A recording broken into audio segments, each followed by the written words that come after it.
Cassie, peas. Peas. Your favourite subject for half an hour. I do love peas. Good.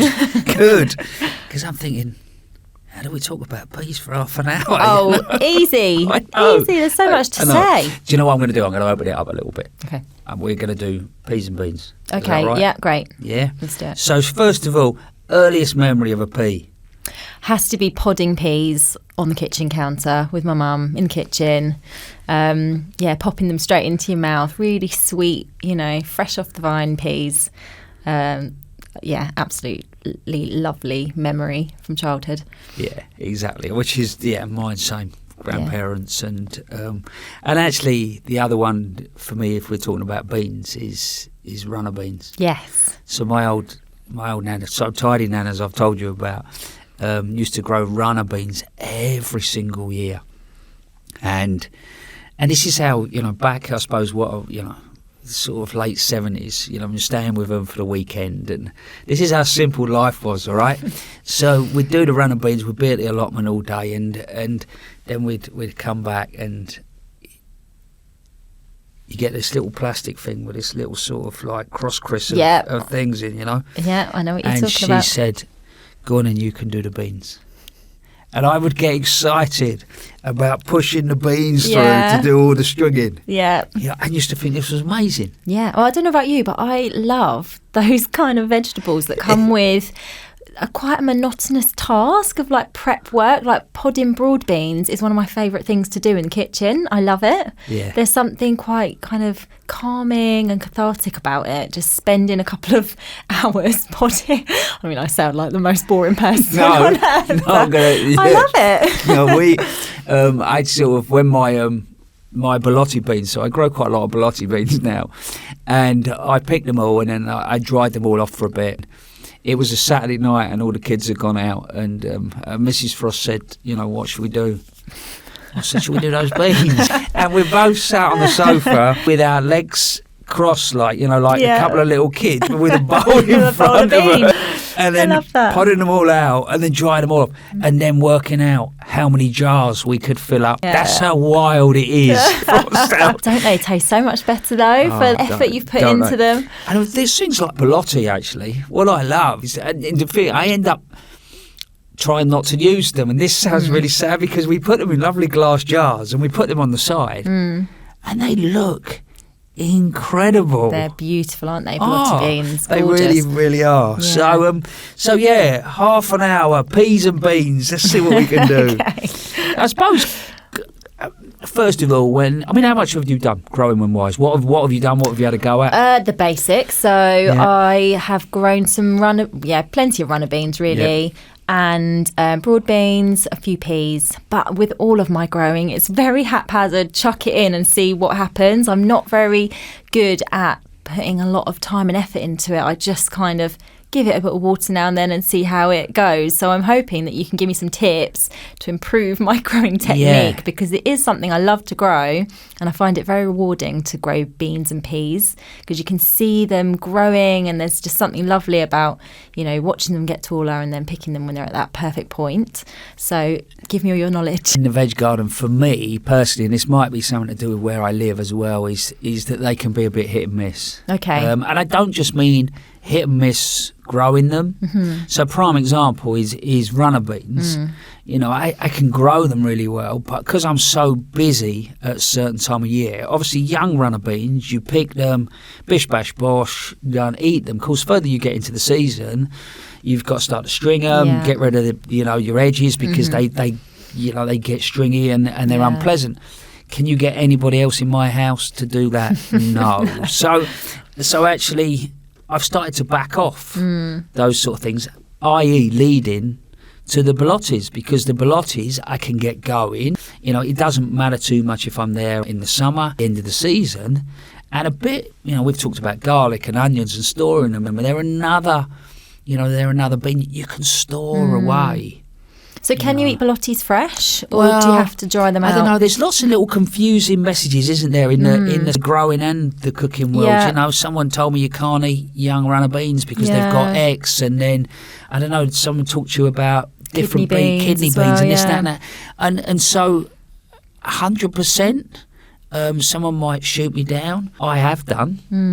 I'm still here. Yeah. Say to anybody is maybe do your research before you do. But but they're very, very young. If I'm ever going to pick them off before, so they're really young, stringy little things. So for me, I think a lot of that stuff. You think about potatoes, and they, the green on the potato will kill you, and because it's full of, you have to eat so much of it. I think that's it. You need to eat a big quantity for it to affect you, don't you? Yeah. So I suppose the message is do your research, check it out, and don't eat huge amounts of anything that might be slightly dodgy. Sure. As far as growing, I suppose we'd break them into different sections. Really, if we did peas first, peas are reasonably easy to grow.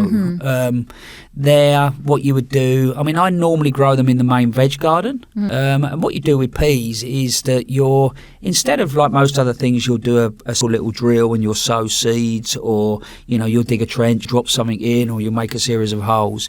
What you're doing with some peas is ultimately is opening that trench out. So what I'd do is have a trench that's probably 8 inches wide, something like that. Okay. And then it would probably be, I'm going to mix it up now and say about 50 mil deep. Well, one of the things we do, don't we?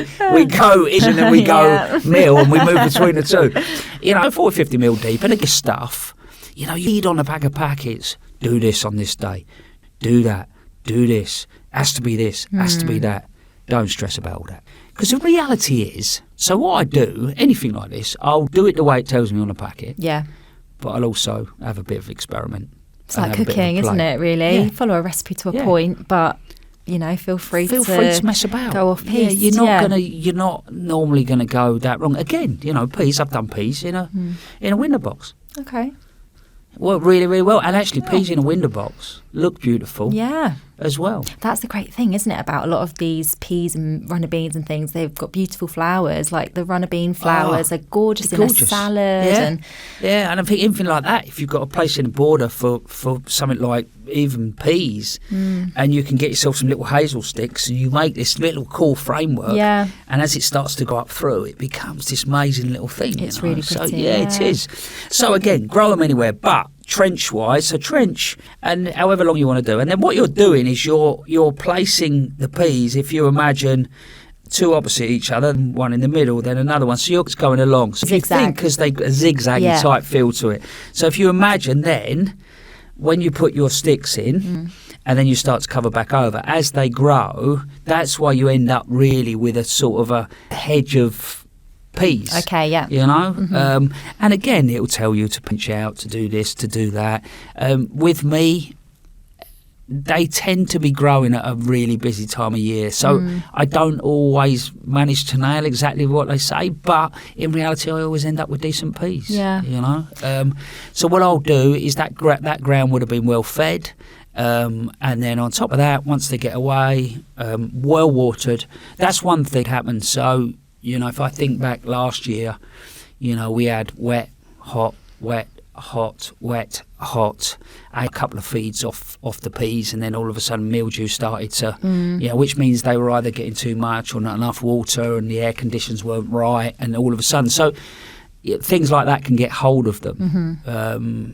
But actually, in reality, as the season goes on, I probably feed them with a seaweedy type feed, probably 2 or 3 times, and away they go. Keep picking. So I think what I'm learning from our lovely chats is that you shouldn't avoid trying to grow things just because you can't perfectly instructions, and just give it a go. And if it doesn't quite work out perfectly, it's a learning experience, and it's just a fun thing to do, isn't it? I think I'm bogged down sometimes by thinking I must do it this way and that way, and so I'm a bit more reserved about giving it a go. But whereas probably at times I'd be in the kitchen, I must follow a recipe, so it's the same thing. Whereas actually in reality, all right, there's a base knowledge. If we put the goodness into our soil, we know we're giving the plant the best chance, but then on top of that, if we give it a little bit of TLC, we'll help it through. We can't affect whether it's going to pour sunny. We can't affect if it's going to blow from the north or the east. We can't affect those things, so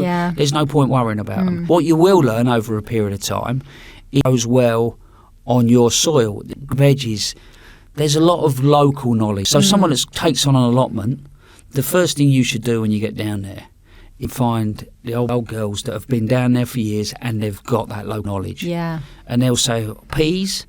Oh, I wouldn't try peas around here. Okay. You know, or they'll say, what you want to do is you want to try this variety. That knowledge is there, you know. So the soil and the climate is so important to everything very much grow. so. Yeah. And I think, as I said as well, lifestyles, it's normally now, if we look at something like broad beans, I'll get to, winter months or the October time, and then my onions will go in, my garlic will go in, but also I can start my broad beans off. So a lot of the time, broad beans will really be good if they have a winter before they go into the spring, and then you'll get early broad beans. So I had 3 crops that I probably get in the ground. Going into the winter, broad beans would be one of them. Okay, that's when it's a bit of a quieter time of year as well. It's nice to get something in there. And in earlier broad beans. And when it comes to broad beans, how do you approach the podding and the...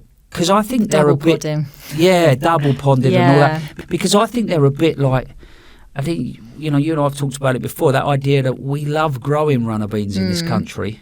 Yeah, but they're not... I don't feel like everyone loves them. No. Loves to eat them as much as maybe we love to grow them. Yeah. But I think it comes back to maybe having bad memories of them, not being cooked in the best way when we were younger. Yeah. My mum used to just boil them to death, put them through the shredder, as you said, peel off the fibrous strings and then put them through the shredder, boil them and boil them and boil them until they really didn't taste of much. No. There's ways out there to cook them in a more exciting way. Yeah. So we've got a curry on the Good Food website. It's a Sri Lankan style runner bean curry, which is just packed with flavour, and it's so delicious. Brings it to life and to enjoy the runner bean in a completely different way. I can't remember what your question was now. That is one of them. That's lovely. Don't worry, mate. I'll just sit and... I'm off on a food. I'm like a Labrador puppy. Just my eyes are open and just like, we're talking about food. That's good. Yeah, it's lovely. I can't help myself. Yeah, but actually, you're right about the deaf. So I can remember you made me think about tidying down. So we go down the allotment on a Saturday. So the idea of an allotment on a Saturday, so my old granddad had a manual job, but actually at the weekend his jacket would go on, I would go on. That would mean we're going down the allotment. Yeah. And then lunchtime, Nan would come down. She'd bring cheese sandwiches, flasks. If we were feeling, really flash, we'd have Spam. That's what it was like back then.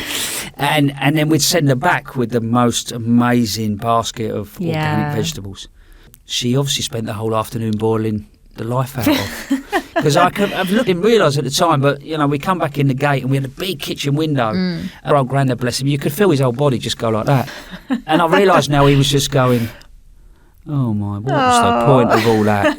Microwaves either, so, and she cooked it at 2:00 in the afternoon and then keep it warm. Yeah. So you could hear this rattling. To approach the kitchen was the plates on top of the pans, and then you'd look in the kitchen and you could see Nan in the mist. It was like, honestly, mate. But yeah, that idea. So any of those things, don't overcook, is what you're saying. Yeah, absolutely. Any of your beans, peas, when they're, in their peak season, you want them fresh, you want the sweetness to shine through, and you want to keep that vibrant colour as well. The worst thing you can do with a lot of those veg is turn them into that khaki kind of sludgy colour. And they've lost a lot of their nutrients as well, because, beans and peas are packed with fibre and loads of other great nutrients that are so good for us, good for your gut.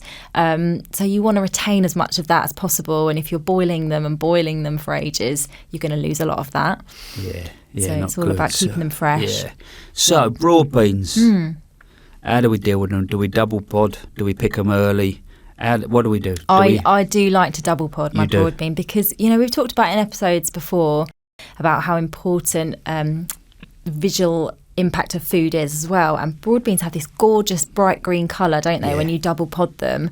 And the inner pods are quite tough as well. They're not my favourite thing to eat when they haven't been podded. And that's how my mum used to cook them as well when I was younger. I do cheat a little bit. Sometimes I don't double pod them, but I put them in a pot and I pot them out and suck the middle bit out. Yeah. So I do double pod them, but I do it for whilst the you eating eat them. process. I think it's worth putting in that little bit of extra effort, especially if you've grown them yourself and you've put in all the work.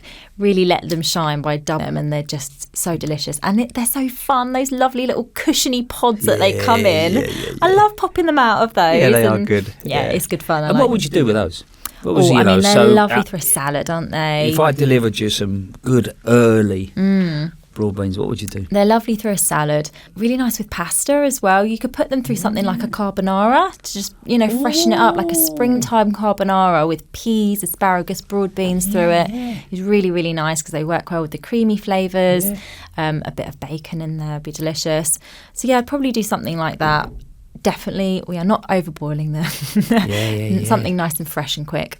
Yeah, and like you said, if you're growing these yourself, it's another one of those, go back to, and I know we've banged on about it, but choice of varieties, choice of varieties, choice of flavours. Yeah. How does a pea taste different? Well, it does taste different. Yeah. And it's, and that idea of picking something and that sweetness is absolutely and fresh peas lose their kind of vibrancy and sweetness quite quickly, don't they? Which is why I think they're mostly frozen when they're picked fresh, and most of us buy them from frozen, which is great. They're a great frozen product to keep in your freezer. But if you do want to buy them fresh in the supermarkets, they go a bit starchy, don't they? They're not that great. Yeah, very, very quick. Definitely one of those things that if you don't grow, they're one of the veggies that are actually all right buying frozen. Do you know what I mean? Absolutely, they bang, they're a really good source. Yeah. And, they're incredible. Yeah, I'm all for the frozen pea. I think it's probably the best. If you're not growing them yourself, it's the best way to enjoy peas. Yeah. No, so as far as sort of growing the broad beans, I would sow those. It's probably sort of late summer, really. I'd get them going in the greenhouse, grow them on, and then say I'd put them out. But normally before Christmas, and again, that being fixed to a date, has all gone. Yeah, because the seasons are so out of sync now. It's hard to keep up. It's understanding, where your soil is. Is it cold? Is it warm? What the weather forecast is going to be. So there's no point me saying, you need to do this, this, and this. Yeah. I get a gut feel, so I propagate them. They're there. They're ready. They come in. I grow them on to probably, about 15 centimetres, then we'll pinch out things like that, and then they'll go in the ground. And to be fair, things like broad beans, I'll give them a little bit of protection over the winter, i.e. just with a little bit of sort of fleece around them, and away they go. They really are simple things to grow. Okay, what have you got any tips about pests? Because my broad beans last year just were covered in green ants and everything. I know, and this is a bloke. So my past, I went at 21 years old to work for a fella called Jeff Hamilton, all right? And we're talking, it was a few years ago, me being 21. I know you were obviously thinking can't be that far away. But this man then was organic, he was peat free, and he talks about not destroying the countryside, So he would always say the answer's in the soil, boy. And it's all about balance. Because as a 21-year-old, you're going, this is not perfect. This is not that. So with me, no, I don't do anything. I'll be honest with you. I don't do anything. I'll net things over. I'll protect things that way. I might use a little bit of garlic spray, which will deter certain things, but you have to use that on a regular basis. Okay. But what I've done in my veg garden is I've got other plants. So I've got flowering plants. I've got a little bit of wildflower. I've got some trees in there. So in my head, I create a habitat, and that habitat is all about balance. And even with some things, I might leave sacrifice plants. So, the greens are a prime example. If I my greens, I'll plant some of my greens outside the cover. So my, especially my brassica type beans, they'll get absolutely mullered. Okay, so but they leave the other stuff away. The other ones alone. So so for me, if I can do it manually, I'll do it. If don't stress about it. So it's all about the goodness I put in the soil. Yeah. If I have to feed a bit of air, or if I have to manually cover, and I think that's why something like some of your actual beans, like your French beans, and the broad beans that I'm growing a lot more, they don't tend to get a huge amount of pests. And what's lovely about something like French beans is, you can get tall French beans, but also you can get quite low French beans. French beans grow quite happily in containers as well, So with that sort of stuff, I tend to propagate them first, the little bean pod gets propagated, probably about a little 8 centimetre, 1 litre plant, and then I plant it out in the ground. And what I think with a lot of that stuff is sometimes we can be a little bit eager. So we've got this stuff peppering away, and we want to get it in the ground. So we put it in the ground. Yeah. But we put it in the ground a little. Okay.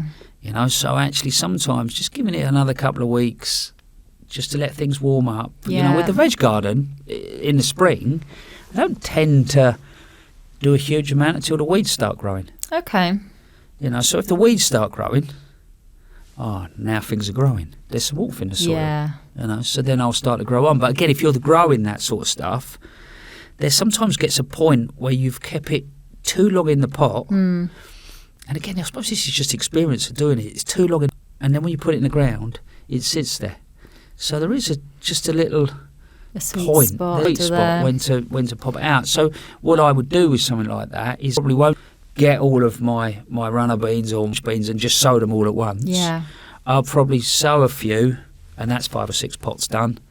And then I might leave it 2 or 3 weeks later, and I might just do another few. So I would never sow the whole packet at once. Right. I would just save a few. And it might well be that those ones don't do so well because it's particularly cold, or it might be, and it's different. This batch might be better to go in. Sure. Well, it's only out the same packet of seeds, so it's not too bad at all. That's a good tip.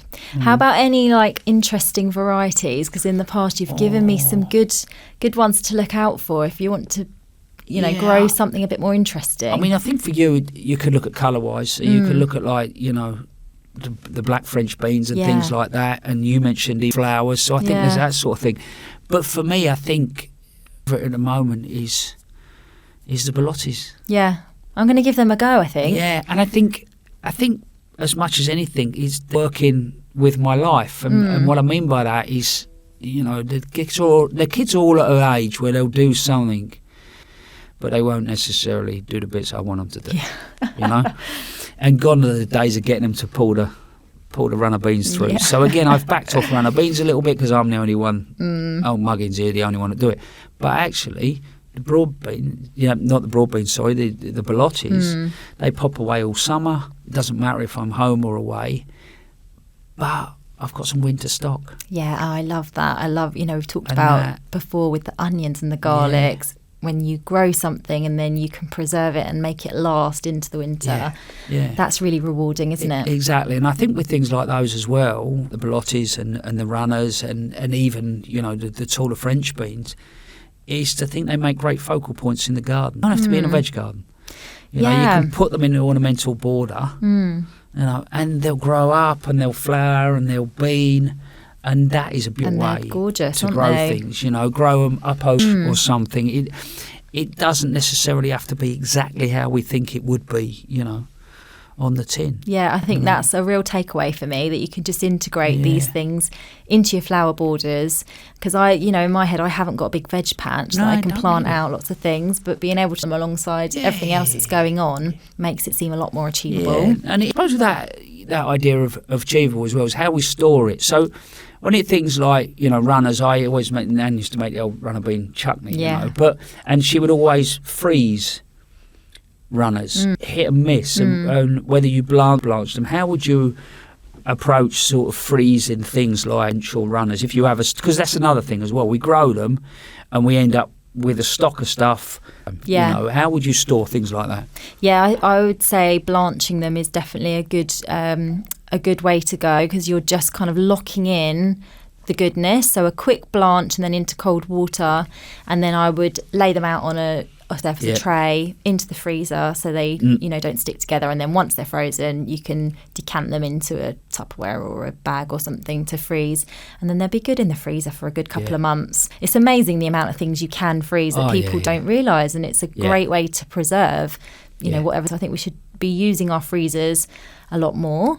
And I mean they freeze really well. They do. Yeah, exactly. So that's a really good way of doing them. And French the same? Anything exactly quite delicate. I think a quick blanch just helps to lock in the colour and the flavour and the nutrients. And like I say, it really does those nutrients and makes them nice and vibrant for months and months to come. So it's really it's a good thing to do, definitely. No, brilliant. Yeah. So when we think about the beans, so first of all, we don't need a garden. We could grow them on a window in a window box. In fact, I can remember.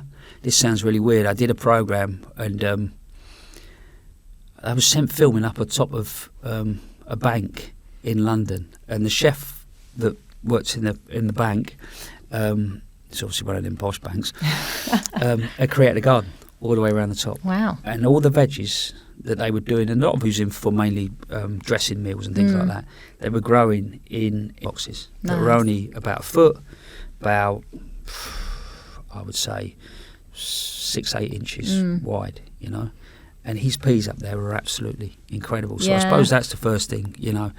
Containers, things like that, you can grow. Even your runners, I've done runners in big plastic pots before.